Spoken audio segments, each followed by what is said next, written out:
5, 7, 1, 2,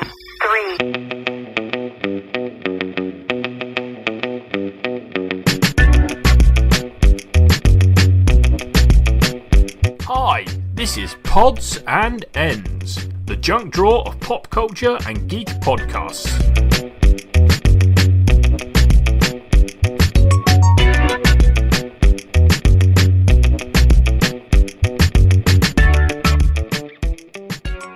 And welcome back to episode 2 of Pods and Ends. Today we have me, Shelby. And me, Brian. And Sophie. And I'm Phil. Yeah. So today, the segments we have for you, we have What's Your Jam, Off the Shelf, The Game Room, Netflix and Chill, The Locker Room, Silver Screen, and our main event. And in our main event, we're talking about expanded universes. Yeah. Where do we go from the original content? Should we go from the original content? That is the questions we'll be asking. So let's kick it off with What's Your Jam? Far out, man. What's your jam? I'm going first. I'm jumping in. I got tickets to see Papa Roach. Oh, gosh. What is with you in these early 2000s bands? Are they on discount or what? Basically, I've made friends with a guy at work, Mike, and he's... Oh, friend. Yeah, best friend. Oh, best friend's And he's really into, like, pop, punky, sort of early 2000s music. So we thought, what should we do? Oh, we'll go to Papa Roach. Guess how much it was for a ticket? $8? £30. 37 quid. Yeah. I don't know. Is that like $37? That's Is that like four- $3.70? That's No, like quid is like $1. that's like 45 quid. $45 probably. Oh, jeez. That's pretty slick. But yeah, we're gonna go and we're gonna pretend that we're like 16 years old again and Nice. probably have a few drinks and Have a mosh. You can have a mosh. Yeah, Yeah. knock into some people A and proper pretend that we're mosh. thugs. Cut my life That's mine. into pieces. This is my last resort. That's it. Yeah. That's what it's going to sound Oh my like. goodness. Yeah. So it should be fun and yeah. So that's me this week. You safe anything? I'm continuing on my K-pop journey. So I've tried to branch out from just Big Bang and BTS because this is quite narrow-minded of me. I tend to struggle to get into girl bands. Like, I'll like the odd song from one or two bands, but I never really get into them until I found at the beginning of this week who've become my latest obsession. They're called Dreamcatcher. I hope that you guys managed to listen to the link that I sent you in our chat. It was good. It was good. Yeah, they're like kind of rock, metal, pop, because there's definitely still a pop element to them. You said it would be a good intro for an anime, and I think that might be the best way to describe it. Yeah. Yes, definitely. And a lot, like all of their songs are like that as well. They rebranded themselves, so I think they were a much more sugary K-pop band back in 2015. And then they had a big rebrand, and they've come up with this sort of much more edgy image, which is actually pretty new for a girl band on the K-pop scene. They don't tend to go that way, so they're pretty like fresh. There's 7 members, which, as we all know, makes a very good K-pop band. They have And I'm, so many people. They're like Yeah, I know. American jam bands. 7's considered quite a sort of modest number, to be honest. For a K-pop band. I have not listened to the link. I have no idea what you're on about. Actually, I think you do. I think they were on Simply K-pop a couple of okay. weeks ago, so I think that's how I saw them. So yeah, I'm loving them at the moment. What about you, Brian? What's your jam? I don't really listen to music anymore. He's a books on tape. I Sorry, not basically tape. listen to Audible anytime I'm listening to anything. So Stephen King is his jam. Yeah, Stephen King is my jam, exactly. My jam is unfortunately Shelby's awful music. So go ahead and tell everybody the terrible song you really like right I now. don't really like it. Good, because it's bad. It's not a good song. I mean, everyone else thinks it's a good song. It's mildly okay to listen to. But Ariana Grande's Thank You Next music video dropped, and everyone's freaking out about it. I'm pretty sure it broke some YouTube records of like how many views it got in a certain amount of time. But it's all throwback stuff to 90s, early 2000s movies. So there's a lot of stuff from Mean Girls in it, which I absolutely love Mean Girls. And they actually have the actors that were in those movies. They also have like Legally Blonde scenes, some Bring It On scenes. It's really good. I mean, it's fun to watch. It's not the best to listen to. No, it's dreadful. It's so bad. 13 turning 30 or 30, 13. Oh, yeah. There's 13 something going from that on as well. 30. They have like the house. I watched it with one of my assistant managers today in the staff room thinking, I thought you'd be interested in it. well, we got Ariana Grande's Ariana Well, also, Grande, Bring It On's one of your favourite films, isn't it? Oh no, it was Get Over It. Which one's got Kirsten Dunst in it? They both have. Oh, okay. That was really her era, wasn't it? I like either of those movies. I'd sit down and watch either of them right now. Yeah. Yeah. Yep. Yeah, so we shall see. It's a terrible song, but the music video is worth a look. Isn't it that One Taught Me Patience? It was Yes. going around the internet like a couple of weeks ago, and I didn't know where that came from. One taught me love, one taught me kindness or something, and the other taught me pain. I don't know. And people were going around doing things like that. So it's, I don't know. yeah. About 3 seconds taught me not to listen to it. So. Oh my God, Brian. So that's what's your jam? Let's move on to Off the Shelf. Turn off the television. In fact, why don't you turn off all the lights except for the one over your favourite chair? It's time for Off the Shelf. Sophie, would you like to go first since books are your thing? I've actually branched out in the spirit of this podcast, and I'm reading I don't know if you call it a comic or a graphic novel. I don't know. It's a graphic the novel. difference. It's a graphic novel. Thanks. Yeah, because comics are serial. Uh-huh. And then they get put into like trade paperbacks that have a bunch of the comics in one thing. But graphic novels are usually come out as one big unit. It's usually a more finished story rather than comics, just kind of go on forever. I'm reading the graphic novel called Monstrous. It's written by Marjorie Liu and the art is by Sana Takeda. And so it's very, very dark. I was just going to very, very quickly read like this little bit of the blurb, which is that it's set in an alternate world of Art Deco beauty and steampunk horror. It tells the epic story of Micah Halfwolf, a teenage survivor of a cataclysmic war between humans and their hated enemies, the Arcanics? I'm not 100% sure. But I'm only a couple of chapters in, and it is incredible. The art style, I've not really seen anything like it before. I think Art Deco is a really great way to describe it. But like I said, it's very dark.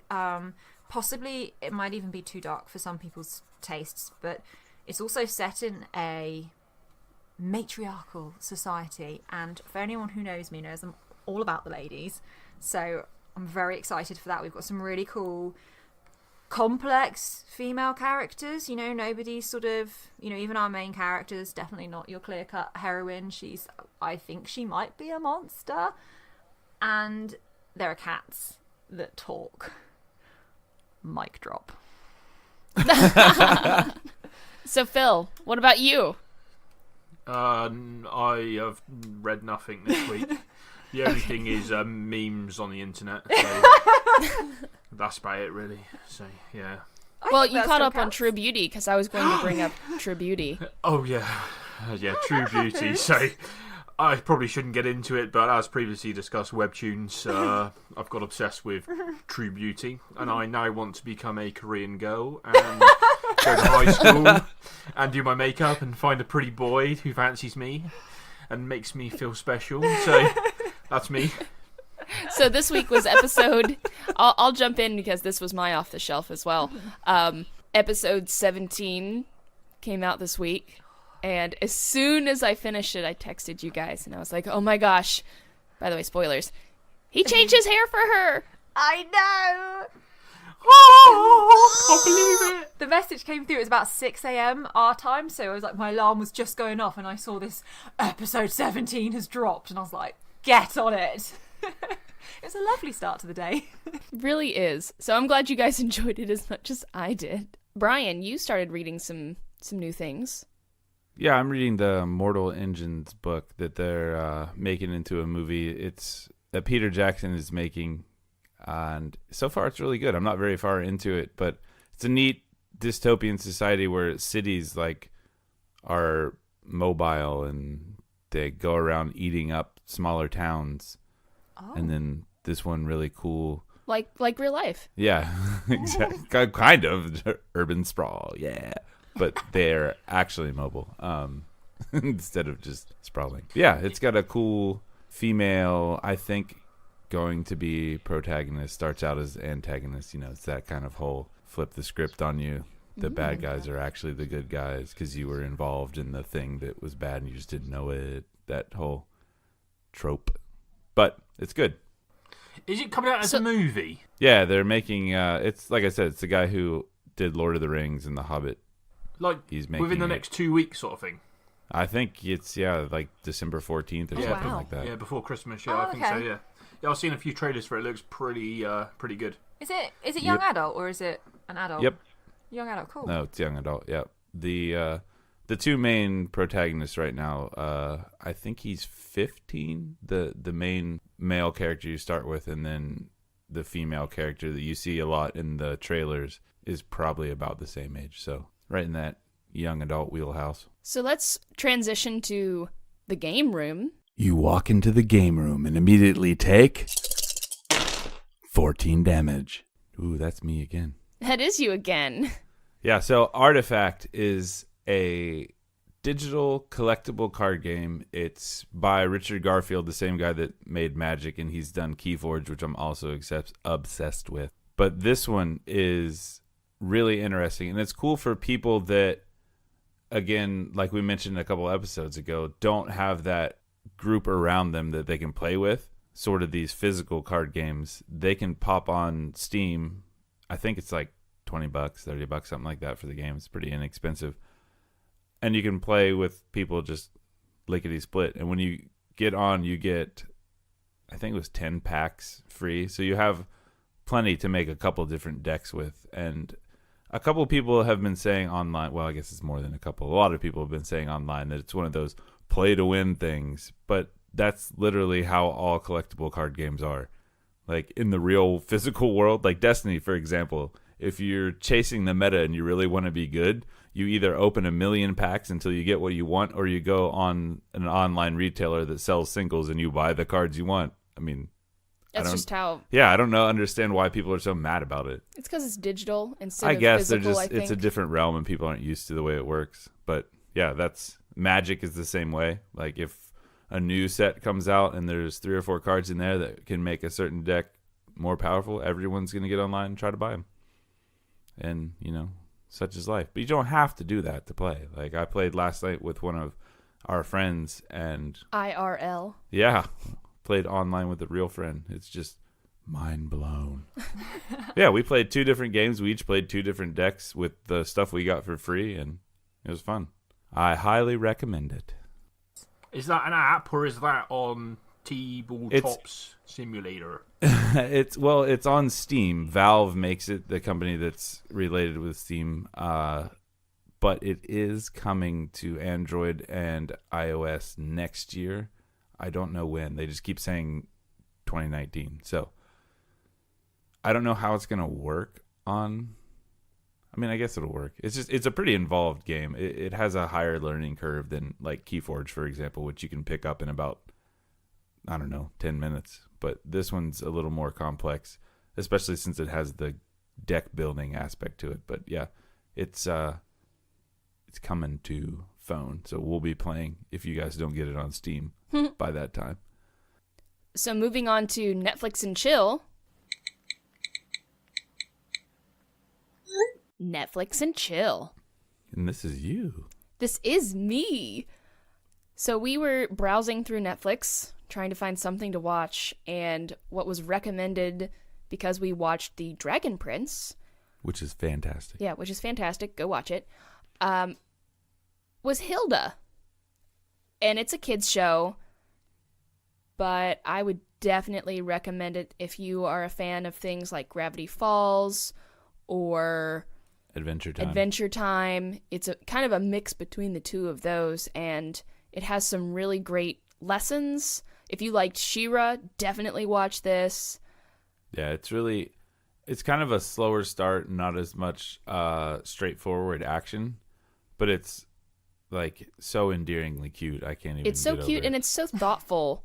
I think that they play on a lot of different themes for children that are important in a kids show, as well as it's just very fantastic in the way that they have all these strange creatures. Mm-hmm. And it's one thing I really like is it blurs the lines between, is Hilda actually seeing all this stuff, or is she just like full of the most incredible imagination you've ever seen? Or is this stuff actually happening and just people are low key, not that weirded out about it? It would make sense in the way that it's not real, because then her mom going along with it without question would be it's just more believable. Yeah, I don't know. I like it. It's good. And the art is very cute. Mm-hmm. It's just so creative in the sense of all of the different beasts, I guess you would call them. Yeah, what's interesting is, which will play into the main event when we get to it here, is it's like things that I've seen before, but it's also very fresh, which is... Plus, she's so confident in herself, and it's so cute to see this little tiny girl being the protagonist and a great role model for young girls to watch. She's an adventurer, she's courageous, she's loyal to her friends. I really like it. Yeah, and they don't do the normal, like, sort of stereotypical things like making her a tomboy or, making the female character act like a dude. Like, right. You know what I mean? She's just Hilda. Yeah, she's just Hilda, and Hilda is great. So moving on to the locker room.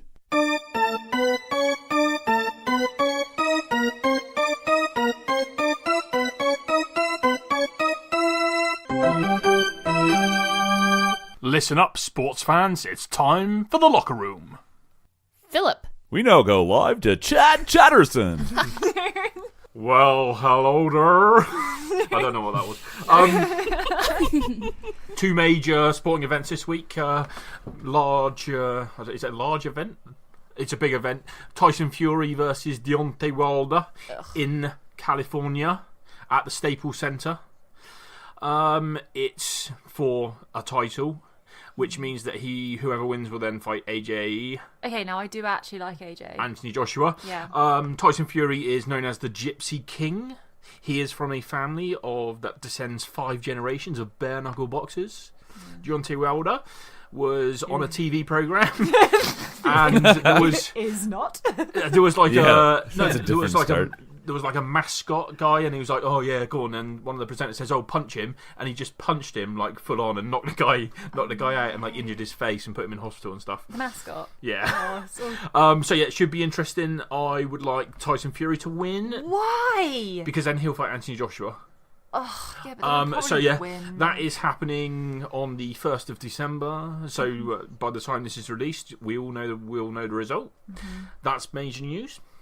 That's stateside. Is this where didn't Tyson Fury do some press? Because they have that thing, don't they, where they argue in front of the cammers and get hyped. And didn't he just like rip his shirt off or something? He ripped his shirt off. In previous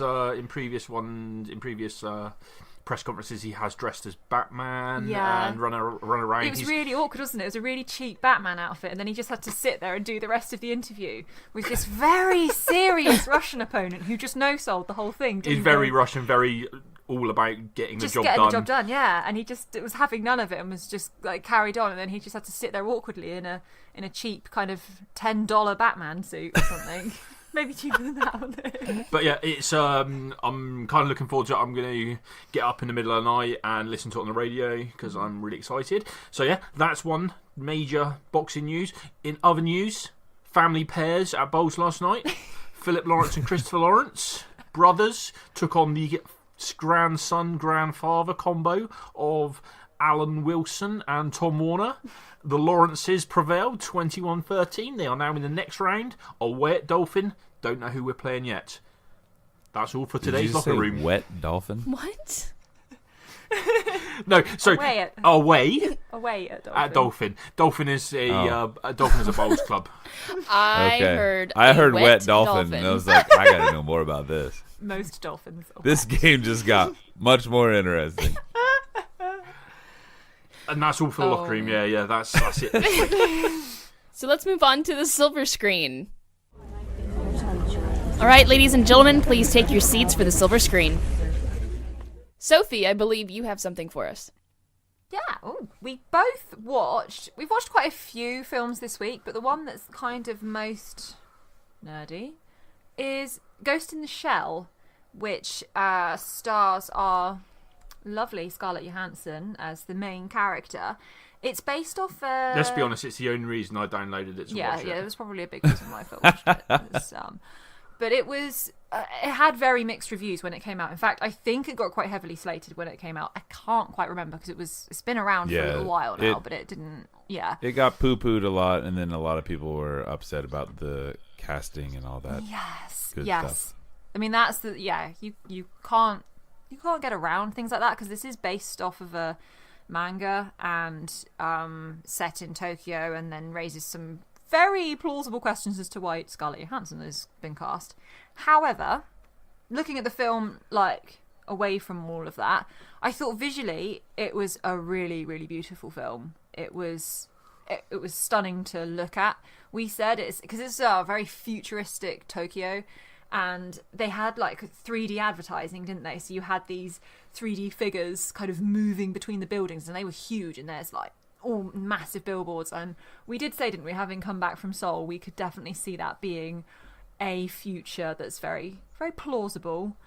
It also had cast Euron Greyjoy was the main dude in it with the like fake eyes and the big coat As a goodie. Yeah, and it took us ages to work out how we knew him, and then it turned out that he was Game of Thrones, that dude.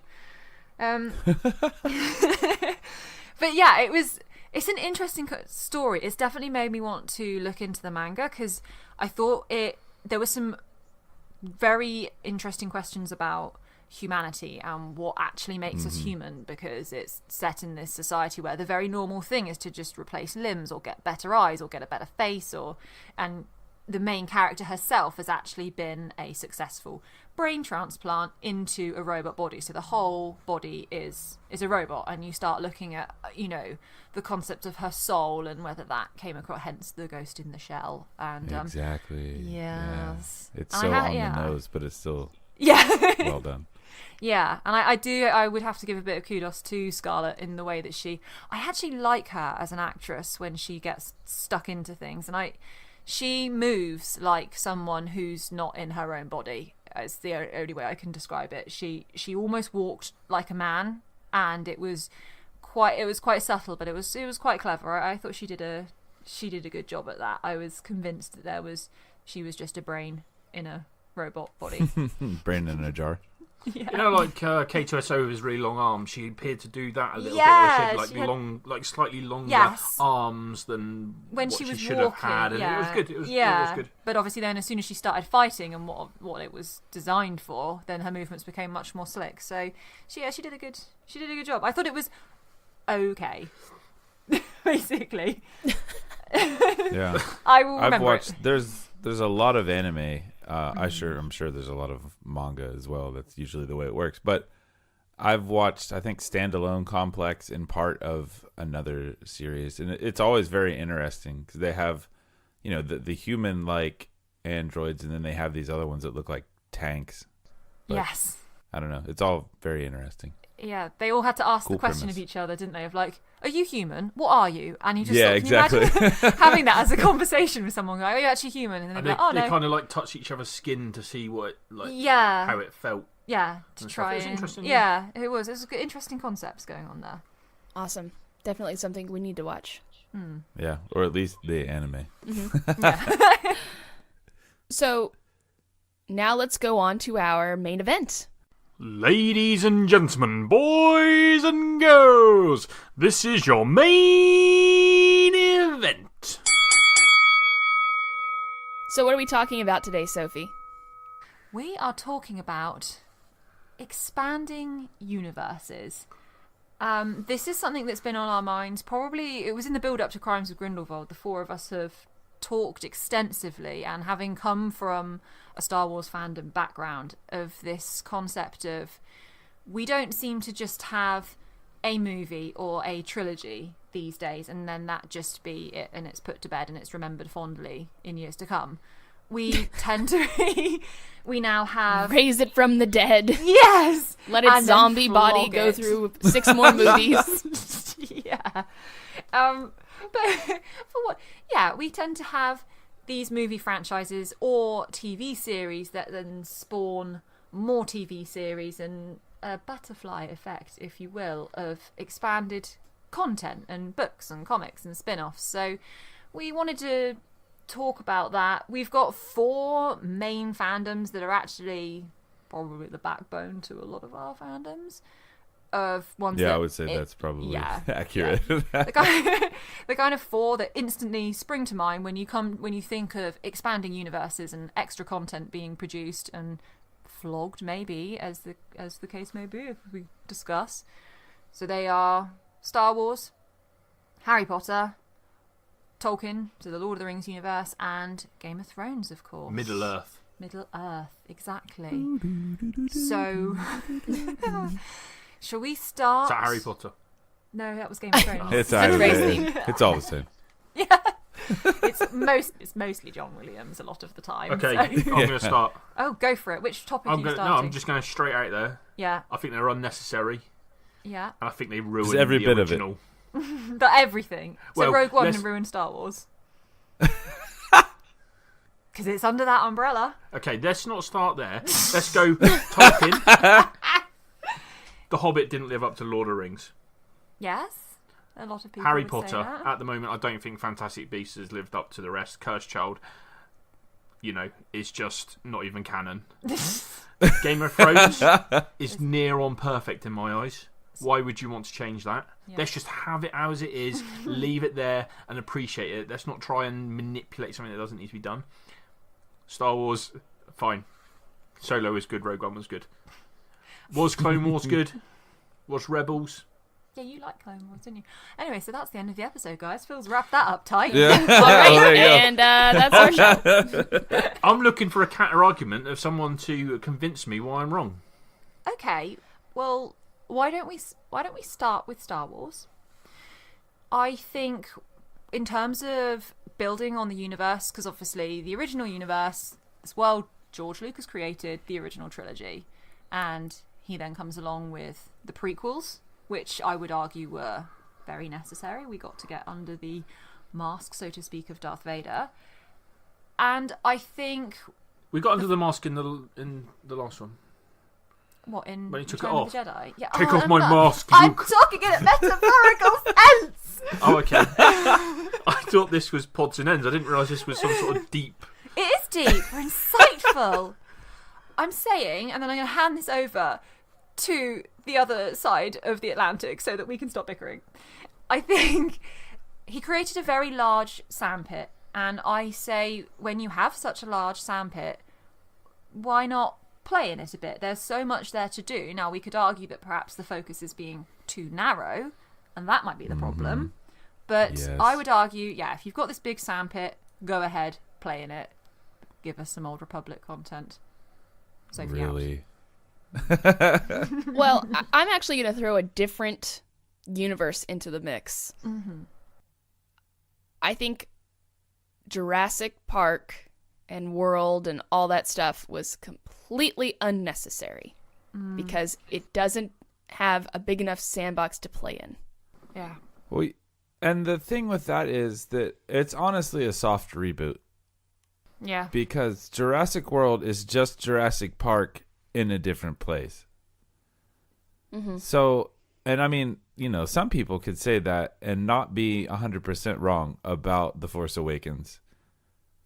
Yes, it has the same characters, but is it really that different a story between The Force Awakens and A New Hope?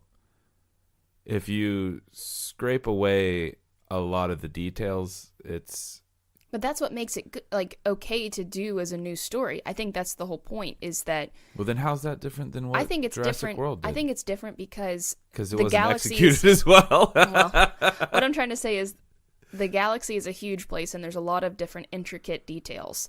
In Jurassic World, it's the same world, same sort of dinosaurs. It's on an island. Again, They really should have done a prequel to the Jurassic World and gone back into the actual Jurassic area and showed the mosquitoes getting turned into amber. So then, but I mean, I was being facetious at the beginning, but isn't that kind of what all this stuff does? You have a little detail like that in some IP and they're like, we can make a trilogy out of that. uh-huh. Well, I mean, like they mentioned, you know, you helped my father in the Clone Wars, and then you have the Right. Clone Wars. Or, But I mean, I think that one is something that Lucas had in mind the whole time. That's the weird caveat about Star Wars is the original creator made more of it. yeah. That is a big difference between what we have in basically all these other things. I mean, I guess you could count The Hobbit and Lord of the Rings are both Tolkien, but I guess from our point of view, that all existed. That was kind of like the original content, right? He didn't really add more, way later, I don't think. I don't know. It all happened so long ago, it seems like we're counting that as one thing. But maybe if you're a Tolkien fan while he was writing, you were like, oh yeah, more, I don't know, Middle-earth stuff. Woot. Yeah, I think George was always very sort of fluid in his vision. I think initially, he had the idea for the film, and then that sort of snowballed into a trilogy, and then I think he for a long time had a backstory for Vader in his head, and then he'd always kind of flat out said no sequels, no, absolutely not. But then since the Disney takeover, it's kind of come out that he did have this sequel idea. And that's just it, really. You have this idea, like, sure, creatives change their mind all the time, but it's still coming from the same original idea. So it's not going to be completely different from the original version. It's going to be an edited, I don't know, revised end result. But the initial inspiration and what the creator is drawing from is always going to be the same because it's the same person. And I think that is kind of where we start getting into different things. And especially with Star Wars, like, I've come to the conclusion that all the new post-Lucas content is basically just fans creating really, really, really good fanfic and stuff like that. Because it's just all people playing in his universe, which is what fanfic and stuff like that is anyway. It's just official fanfic. I mean, and then with the other ones, especially things where, like Game of Thrones, let's move to that one so that Phil can get involved and tell us why it's perfect. But anyway, you had the original content from a creator, and then other people work with it, but they keep the creator on board. Do you think that makes it more cohesive and less like it's someone else playing in the universe, or does that make any difference? See, my only problem with that, like, is that I sometimes I like it when you hear that creatives are very closely involved, but at the same time, I didn't like where George Martin's vision was going for a lot of his characters, and I actually really appreciated it when the story caught up with him and then they left him behind. I actually found that to be, don't get me wrong, there were some standout moments from the early series, and I'll forever be grateful for George Martin for creating these characters. But I found that he lost this. I feel he lost his way slightly with a lot of them. And I really liked it that a fresh pair of eyes and a fresh pair of hands kind of came in and picked up the story and ran with it. Now, I don't know whether, do we think that Game of Thrones needs, so it's getting a prequel, which is going to be set thousands of years before the Game of Thrones world. It's being described as the world's descent from the golden age of heroes. into its darkest hour. So there's no King's Landing, no Iron Throne, no Targaryens. There's like Valeria's not even risen by this size. Yeah, Targaryens. So what's a Targaryen? You put it with your fish and your fish and chips to have Targaryens. a tartar sauce. Yeah, there's no. Do you mean Targaryens? Targaryens? How are we? Oh gosh, are we all pronouncing? It's because it's Targaryen. Okay, It's the Targaryen. dragon people, the Targaryens. Yeah, that's what I'm saying. Oh my god. You criticised me for a long time for saying snook. And now you're calling them Targaryens. That's because you knew it. You were just being difficult. And you've watched 7 series of Game of Thrones. You know they're the Targaryens. I used to pronounce McGonagall for years. Yeah, and Hermione. Yeah, no, I always got Hermione for some reason. Okay, Anyway, carry on what you're saying. So basically, do we think a prequel is necessary, or have they gone, look at the money Game of Thrones is making, now let's flog this horse? Honestly, I'm excited. Me too. Go ahead, Phil. I think that I'm not excited. I think that let's think of something new, think of something different. Let's have a new idea. Let's get a new Game of Thrones, but in a different, universe, a different situation, a new story. We don't need to just repeat. We're going to get some more people doing violent stuff and betraying each other. We don't need that. We just had that. We've had a perfect situation there. Let's move on. Let's get something else. Let's get something exciting. Okay, that's a fair point. I'm excited because it's so far removed. I think that's what makes it work. If it was going to be a direct sequel, I would be like, yeah, or the war with Robert Baratheon and Ned Stark. Like, yeah, exactly. If What? it came right before, it would be like, we know what happens here. You talked about it for like 3 seasons. Yeah, I'm although good. they're so going to do that, aren't they? One day, that's coming. I'm sure. Yeah, I mean, they're going to peel this onion until there's nothing left because, like you said before, it makes money. And that's really, unfortunately, what drives all this stuff. And it's why we get so much. People are starting to complain, like, maybe there is too much Star Wars. Okay, well, stop buying every little thing they do. Maybe they'll get the idea. But, I mean, they won't. They'll just keep putting it out there because we'll keep buying it. I think that my problem with it is they'll do this 1,000 years ago, but it will have a slightly different twist. Bran will be there. Oh, it'll have a slightly different twist, or it'll look different, or it'll be edited differently, or it will be shot differently, and it won't have the same feel, and it won't be as good, and we'll all be like, well, it's not as good as Game of Thrones, let's put Game of Thrones back on. Yeah. That's my problem. I'd sooner, like, bringing into Harry Potter, I'd much sooner watch film 3 and film 4 rather than watch Fantastic Beasts. Why? Because it's Harry Potter. It's not something someone made up. It's not fan fiction, is it? No, but see, again, that actually links into what Brian was saying earlier, that Joe is very much on board with the Fantastic Beasts, and it's interesting that they do have a very different feel compared to the Harry Potter. It's because not all our rooms are filled up with franchise. money yet. She hasn't built her Scrooge McDuck swimming pool of money yet. But, like you're saying, I think, personally, it doesn't have the same feel as Harry Potter. It's No. similar, but it hasn't got that, But is it? oh, it's Harry Potter. I know, but are you at a different place in your life now where Harry Potter, I mean, we... Exactly, so I should think, oh, I'm there with Grindelwald, who's the Yeah. same sort of age as me, and... Well, don't sell yourself hard. You're closer to Newt's age than Grindelwald, Phil. and I have no connection to Newt. Oh, no, see, I do. I do have a... So yeah, I just think it's not as good as the original, but is that Okay. just me being a sceptical? So in that case, do you think then that, say something like Firefly, that got cut off in its prime, do we put Firefly on a pedestal because it was so fleeting? And we don't have spin. We got Serenity to kind of close the story, and that wasn't as good. No, it was not good. Yeah, and is that why? Not even shocked as it- good. It was just Yeah. not good. Was it just because it was cut down in its prime? Was it actually worthy of our praise, or is it just the fact that we go, it was so good because it was cut off so early, and then there's nothing else surrounding it, so it remains that one pure, pretty much unspoiled thing? Exactly. That's exactly what it is. Serenity comes along, it's shot differently. Yeah, It like the audio's different. yeah. It's just Yeah. not as good. I honestly, That's why. I'm with Phil on this one. I could do without Serenity. And I wanted more. I still want more from that series, and I think that's kind of where Star Wars was for the longest time, especially for me when, I grew up with Star Wars and I thought it was just going to be those 6 films. No, not even 6, those 3 films.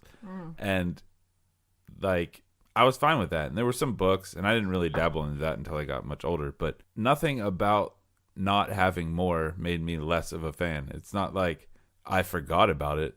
It was always going to be there. I just thought I would always be a fan of these 3 films. And then we got 3 more, and it was like, oh, now we have twice as much, but we're never going to get any more. But that's okay, because this is great. And there's these books that are okay, I guess, but it doesn't really matter. And now Sophie's it's just like, kind oh of god, like, oh god, oh god. yeah, I know. Sorry. But I don't know. I was talking about this randomly with another teacher on Thursday, that we don't dislike the new Star Wars. It's cool that there's more Star Wars, but there's something about it that's gone now, because it had this like, ooh, there it is on a shelf. There's never going to be any more of it. Look at it up there. Beautiful Star Wars. And now it's just like, I don't know, there's new Star Wars every 2 months. Something new, anyway. Do you think that's why some of the series shows that are the anthology series, where it's a different story every season, that's why they're so popular? Things like American Horror Story and... I mean, I wonder if that's why. I mean, they have the same sort of feel, but they're completely different. And I think they all kind of intertwine in the same universe. I don't watch American Horror Story, but I know that people are very obsessed with it. I think they've started to. Initially, they were all completely like no callbacks, nothing connected at all. They were just separate stories. I think they've started to like cross over and do cameos and things like that, if you will. But I don't really know. I watched the first season and it was okay, and I didn't get really into it. But I wonder why that's... I mean, maybe that's why they're popular, is because they're not trying to continue on with a story that is finished. It's a 1-season story, and that's it. I think that anime does that really well, in the sense of, there's 2 seasons. That's it. We're not going to make any more. They tell their stories. And sure, there's some of them, like Dragon Ball, that just go on forever. But when you have like a whole episode where someone's getting ready to fight. Actually, like 3 episodes. Oh, man. Yeah, I don't know why that show's popular. But anyway, what you're saying is true. Even with American cartoons, you can tell they have an idea. Like, I think Rebels was like this, to be honest. They had an idea for, like, the first season. And then they were just like, whatever, we'll figure it out after that. Where anime is very self-contained. They're like, here is the story. This is the start. This is the middle. This is the end. And then they just let it go. And they're like, I'm going to make up something else now. Well, aren't they... I mean, since they're based on manga, isn't that story already done by the time they pick it up? Depending, yes. Like Attack on Titan wasn't, and it's still ongoing. It might be one of those that goes on forever. I don't know. I feel like it has to have some kind of end. But anyway, I think for the most part they are, or they're done. The manga's done before the anime finishes, or things like that. But I think anymore, because of popularity, anytime a manga blows up, the anime probably just gets started ASAP. See, that's where I think we sometimes come into a bit of a problem, like, when you look at the Harry Potter universe, and I think we're quite, as a society, I think, especially Western society, we seem to be quite fixated on nostalgia a lot, and like, anymore, like yeah. I don't know if it's because we're all getting older and we can actually have nostalgia, or if it's just something that... And everything's so fast-paced, and, we're moving so quickly, and then it's like, oh, but I want to go back to that feeling of when I was reading Harry Potter as a kid, and I want to go back to Harry again. And, when they announced, like, The Cursed Child, and you're hearing about, well, this is going to be set post-Potter, it's going to be about his children, Snape had no business being in that story at all, but they have to throw back all the time, and I think that's something that's a little bit perhaps flawed in our culture, that we're sort of so fixated on the on the nostalgia. I mean, when we were talking about doing this episode, something that I thought about was, and I know it's a bit random in the context of this, but bear with me. But I was thinking about the cherry blossom seasons that they have out in Japan and Korea, but mostly Japan. You have these. The cherry blossoms come out for 2 weeks, and you don't quite know when they're going to be there, and they are there and then they are gone. And in the build up to that, you can get merchandise. Starbucks will do a range of drinks, other hot drink beverages are available, and you can you get all these cherry blossom ranges, and you get this hype, and then the flowers are there and then they're gone. And would those flowers be as special if we found a way to genetically engineer them so that they would be there for the 3 months of the year or all summer? And it's like, no, it wouldn't. And I think in a way that's where sometimes, like you say, and especially with something like Potter, it was so special. And did we just try and I'm really aiming this more at Cursed Child than I am at Fantastic Beasts, because I liked the fact that Fantastic Beasts was removed, and the only times I really come to criticise the Fantastic Beasts franchise is when it relies too heavily on Harry's universe, even though that world is much smaller. So I suppose you could say that a big figure like Dumbledore is going to rock up in anywhere around the world because he's just huge, where something like Star Wars, it's like, really? Are they going to be on that planet in that particular part of the galaxy at the same time?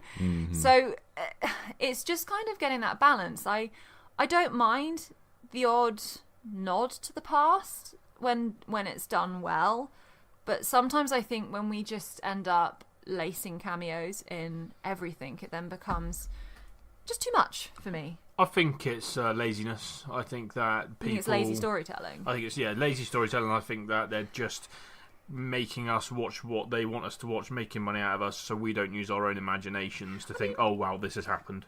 I think it's because they're so afraid that people are not going to be engaged with a Star Wars story if it doesn't have a lightsaber in it. They're afraid that no one's going to be engaged in a Harry Potter story if it doesn't have Dumbledore in it. Or McGonagall. If you can't have Harry, who's the next big... It's Dumbledore, isn't it? So... I finished the book. I didn't need to know at the end that they all got married and named their kids stupid names. I didn't need to know that. that final chapter, the epilogue, really, really offended. It's not Phil. real. Sorry. It's fake canon. It's that bad. In my head, when I read that, I was like, oh, okay, so she doesn't want people messing with her characters after she passes away and her estate sells the rights, so she's just cinching everything up here at the end, and then she cursed child and just ruined that idea. So whatever. And she did always say that she wasn't gonna. And my only argument against that, Phil, when you're saying about, because obviously for JK the easy thing to do is just dive back into the Potter universe and we'll all just eat it up. But at the same time, she has very deliberately shied away from the one story that in the Potter universe everyone has been screaming of since Prisoner of Azkaban, which is give us a Marauders story. Like, everybody would say they want a TV series of the Marauders or more books of the Marauders. Like the Sirius, James, Lupin and Wormtail. And I don't want to see about a bunch of bullies at school. No, I'm saying Bullies? There really were a bunch of bullies. I know. Maybe it'll be told from Snape's point of view. Or Lily's or something. But do you know what I mean? So in a way, she's not bowed to that fan pressure. Yet. And yeah, exactly. Similarly, I mean, I don't know, I say similarly with Star Coming Wars, but 2020. James Potter and the On the Marauders Wizarding World subscription service. Yeah, that's coming, isn't it? Yeah, but Muggle Flicks or something.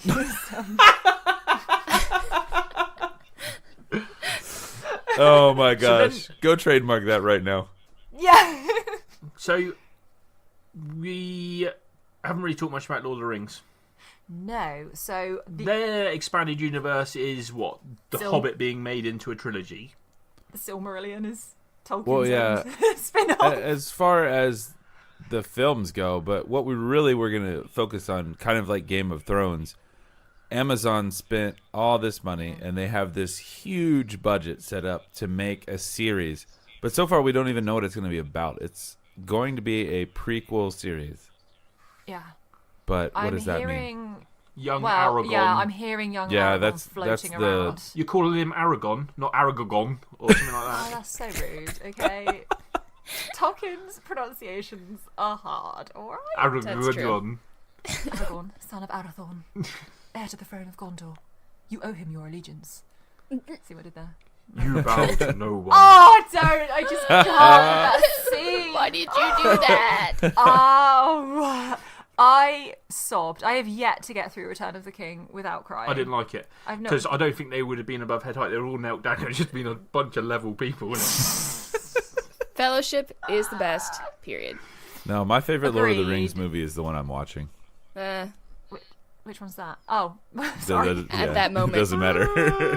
I'm really Come sorry. I on, got it. so. When the words came out of my mouth, I got it. Yeah, Two I know what Towers. you mean. See, Two Towers is great. There's some great stuff in there. Oh, when he brings the dead army. And the Bants as well, isn't it? No, the Dead Army's in. I like Yeah, the third one that's then. Return of the Just King. said you did. Oh, Phil's a massive contradictions. Wow, you're so not canon, Phil. So, Prequel, yeah. do we want it? Is it going to add to the story, or is it just going to be adding to some chief executive pockets? Well, we'll do both, probably. I feel like the thing with Tolkien, actually, Okay, let me rephrase that. Is it going to be better than Game of Thrones? If not, why make it? I think Let's make something different. it's going to be different, isn't it? Because Yeah, I don't think it's It's- going to be like Game of Thrones at all, except that they're both fantasy. yeah, they're very different styles, and I think, okay, again, I'm going back to the sandbox argument. I would argue that with the scope of Tolkien's world, he has a big enough sandbox that you can play in it. If this prequel turns out to be an Aragorn prequel, then no, I would not be interested in that at all. Because Same. like Brian says, we know where that is going. So that main character's safe the whole time. I'm never going to be worried that he's going to snuff it. And not that that makes for a compelling, a Game of Thrones where you just think, oh, I can't get attached to anyone because they're going to be dead next episode. But at the same Yeah, time, but that's yeah, why we know... that's why I watched Game of Thrones stood up. You did, actually. Physically, it's I sweating. never have a drink just in case I throw it. That sort of thing. I have to have a cushion. I do throw things at game. Where- Actually, yeah. That's provokes my a very problem big with reaction. prequels is that you kind of know what's going to happen, don't you? Yeah, but if you go further back, then we can have. There could be some. Okay, so in that case, would you guys be up for a prequel Game of Thrones with Elrond and the dude who originally got the ring? Would you want that story, or is that still too? Well, know that's where this is yeah. going. I was gonna say that's we kind of know where that goes. Yeah, he winds up dead. Yeah, I mean, yeah, With us. exactly. I don't know. It would be interesting, maybe in a Star Wars prequel, since the evil guy is it Sauron? Yeah. Yeah, Sauron, and then Like, who was he Saruman is before? the other. Yeah, okay. So anyway, Yeah. to see his rise to power would be interesting. And then Yeah, I think that's- yeah. knowing his ultimate defeat, it would be very Darth Vader-esque. But I think that could be told from the other side would be interesting. Yeah, I think that's kind of why the prequels were so sort of successful in that respect, because yes, it told a story we knew before, but actually we knew nothing about Vader other than that he was this figure, and we knew nothing about Palpatine either.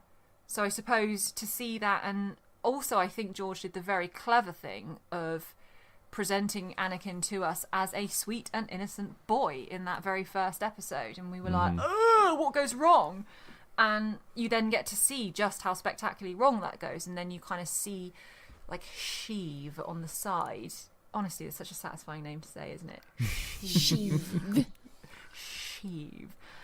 And you get to see him sort of come in from the side. So I think that is an example of a prequel done well, I think. Because I suppose there was no worry for Anakin's life, but you obviously knew where... There was a feeling of dread, I think, as those films progressed. I've worked it that out. intensified. The reason we've made prequels is so future generations can watch them before the originals And then be mind blown. and then be mind blown. Because if you watch the Star Wars without knowing what's going on in the original trilogy, good story. Yeah. Who is this dude? Sheev. Sheev. I like Sheev. So then you've got the expanded universe such as Rogue One and Han Solo. Yeah. Successes or failures? Wow. In the box office or in our hearts?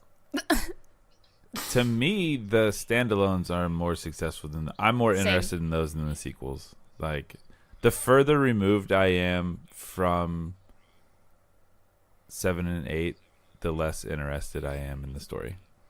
Sorry. But Rogue One is terrific. Until you see the next trailer, and then you're like, Yeah, right. I'll be hyped, but I don't know.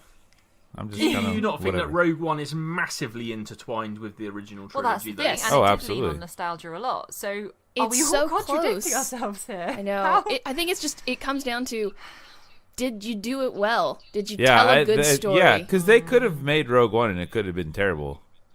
Yeah, easily. There's two reasons why Rogue One's brilliant. Okay. Truant and Baze. Aw. I like what you did there. Okay, but in that case, do you think that obviously the Vader cameo, as it was that necessary in Rogue One? Or was it unnecessary but we loved it anyway? It was Having unnecessary, just but said, we yeah, loved that. it anyway. Yeah, he didn't Yeah. need to be there, but that was tremendous. It gave people the opportunity to moan about more things on the internet. So it's What perfect. doesn't, honestly, though? See, I actually found I really needed Do you not that. think, right? Okay, so then you've got Han Solo, and spoiler alert, Darth Maul turns up. Oh gosh. Oh, He geez. then gets his lightsaber. Yeah. He did almost the For same no thing as Vader, reason. This is true. Yeah. For no reason. It gave Vader that. It gave Vader that. Oh my goodness, he's just going to go through anything to get this. Yeah. It just made Darth Maul look like an idiot. No, but he had a lovely reflective shot in Kira's eyes, which, Oh you know, my for gosh. cinematography alone, 10 points.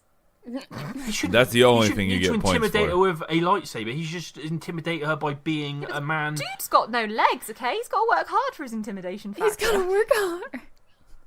Dude's got no legs. He's got magical robot legs given to him by a witch with green goop. Ugh. Can we just Hashtag not Star talk Wars. about that? Okay, so my thing with Darth Vader as well in Rogue One, I found I really needed it after the emotional destruction that was Jyn and Cassian dying. I can You remember needed being some in physical bits. destruction. He needed like a fan pick me up. He did, yeah, and I just Nothing was picks like me there. up more than the slaughter of innocent people. Nothing Through the picks me up tears, like a I good was like- force choke in the air. I was like, that's it. We're getting a Vader back. Because weirdly enough, I feel like until you see that, you don't see kind of that Vader badass moment. Like the original trilogy, he was a very menacing figure, and he had some lightsaber fights, but he wasn't pure, unashamedly badass. And I think they just did a little reminder to us of like, Vader's a dude. Come on, it's awesome. Mm-hmm. I think. Well, And they then just you couldn't got do it it. together for the Hope scene. You know, it Yeah. just it was enough. You just recover from your soul destruction with a bit of Vader, and then we're going to come in and hit you with the Leia Hope message so that you can leave the cinema not feeling as though your world has ended. So It was just so well done. It's a good story. It's all about if you're doing Yeah, I a think prequel, that's- sequel, yeah. whatever, and playing in a universe. It just has to be a good story on its own to be successful. And I think the problem that we've kind of pigeonholed here with sequel stuff is, can you move forward without constantly looking back? And I don't think a lot of things, especially Star Wars, obviously, like, it's got one eye to at least the original trilogy so far, except for maybe episode 8. And then look what happened with that one. Half the people hated it. Well, right? It's too Yeah, people different. say too much. Episode 7 had too much nostalgia, and then episode 8 was too different. And yet, I actually think the similarities between 8 and Return of the Jedi are pretty strong. And now we're in the interest, now suddenly we're all sat. If I were to say to you guys now, what are your episode 9 predictions? I think a lot of us would either have some hazy idea or be sit here going, I don't know. I have no idea what they're going to do, because they have, in a way, thrown those doors wide open. And the mistake might then be to fall back on that trope, and then we end up mirroring the original trilogy too much, which is, Kylo is redeemed and then dies. And it's a big problem with the while kissing Kylo Rey. Ren. Oh no! Oh, God. I mean, While that saying, would be different. I didn't realise you were my brother, as they kiss each other. And then it goes all Game of Thrones. and Well, I think you'll find everything. Star Wars was doing that way before Game of Thrones was doing it. Yeah, that's true. Star Wars making incest cool since 1977. So then you have something like Back to the Future, Oh. where the third one is based in a completely different, like, it's based in the same town, but it's Western and not modern 1980s. But it spends its whole time, the whole point in the movie is the looking back and the similarities. Yeah. And I enjoyed that. I don't know what you guys thought, but it's a bit of fun and it doesn't take itself too seriously. Okay. Where some of these things do seem to take themselves quite seriously. Okay, but then how do you feel about a potential remake then that's being floated around? That's I terrible. would- Don't do it. Probably sooner gouge my eyes out and stick needles in my ears Okay. than go and watch it. Yep. I'm But with you. I probably will pay the £8.50 and go and watch it anyway. Yep. to see what it's like. That is The exactly. problem. Yep. Exactly. And that's the problem with life, isn't it? Seriously. That they can chuck anything at me and I'm going to watch it Yep, anyway. Exactly. We'll complain all the way to the box office. And then But- sit there and go, it's not as good as the original, then still watch it again when it gets on Yep. cable. Yeah. Oh, there it is on TV. Let's watch this piece of crap again. Yeah, exactly.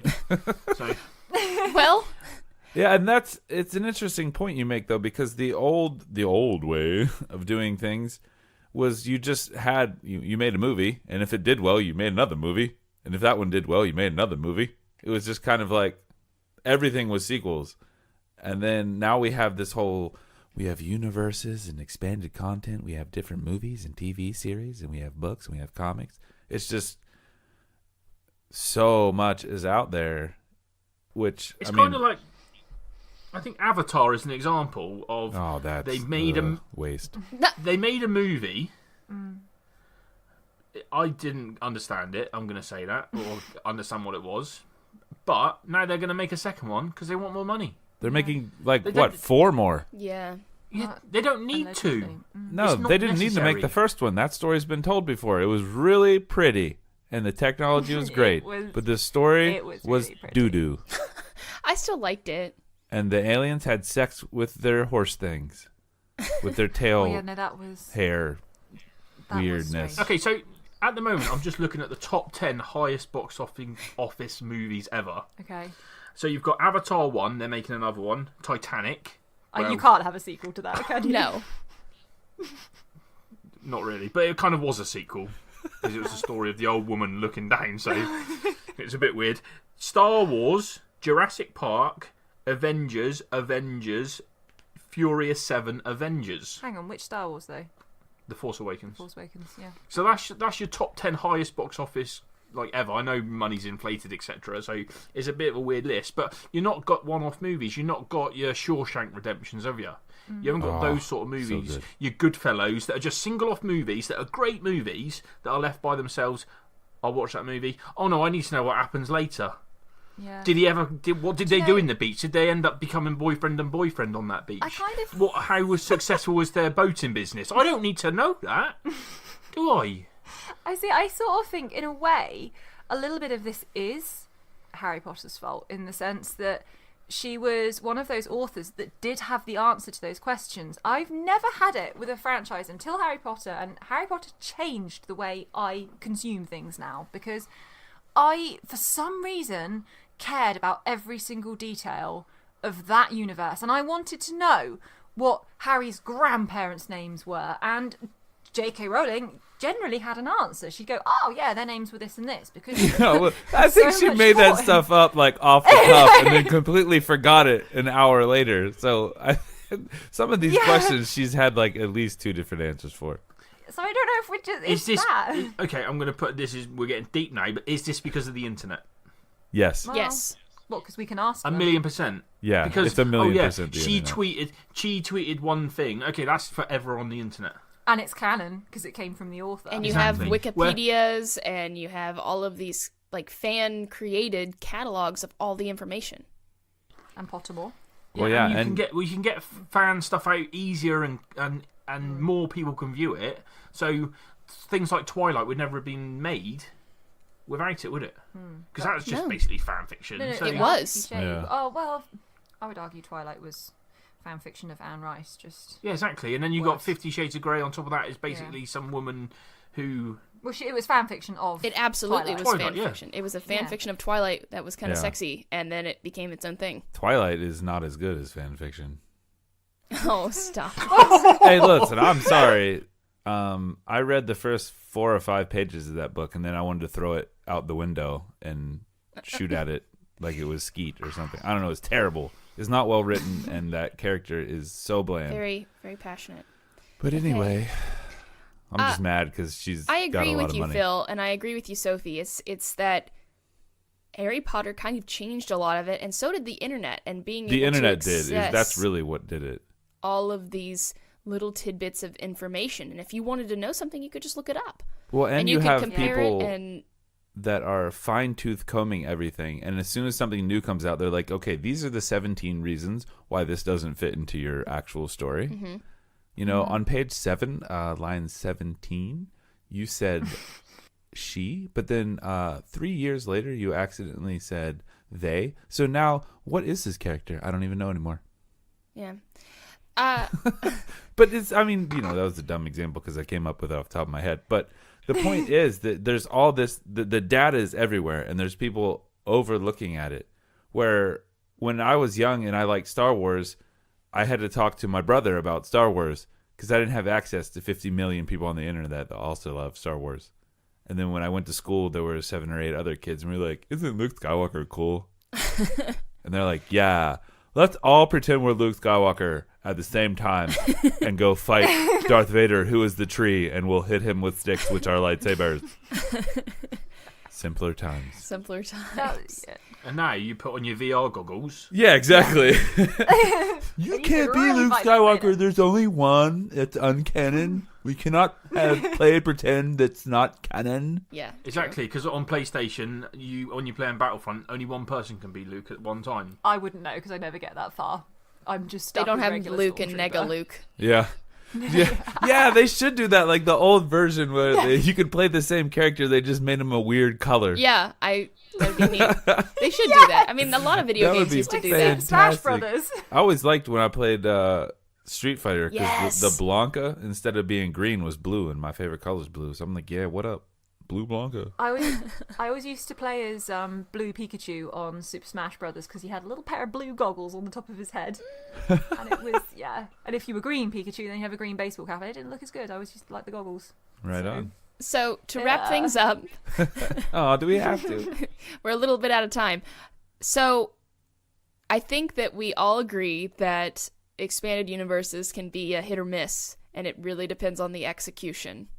Yeah, I think that you're exactly right. The bottom line is story. Like, do we need any of it? No. Do we need the IP in the first place? No. But if you're going to tell a good story, it's gonna hold up and it's gonna be fine. But if you're just like seeking information or filling in gaps that don't need to be filled, then if you've got a great story, go for it. That's kind of where Rogue One is. Like, Rogue One's this weird shiny diamond in the rough, but yeah, I don't know. I think it's because people don't have enough time to think nowadays. I, in the mornings at work, have maybe an hour or two to myself where I can just get on and I can think about things. And I need things to think about. I don't need them to fill in every single gap for me. Let me imagine, let me think. That's the words. You crack on, Soph. I'll probably watch it anyway, though. Yeah, that's the other bottom line. It doesn't actually matter. We're gonna consume it, so nothing we Yeah. say makes any difference. We're part of the machine. Yeah, I know. Just keep doing it.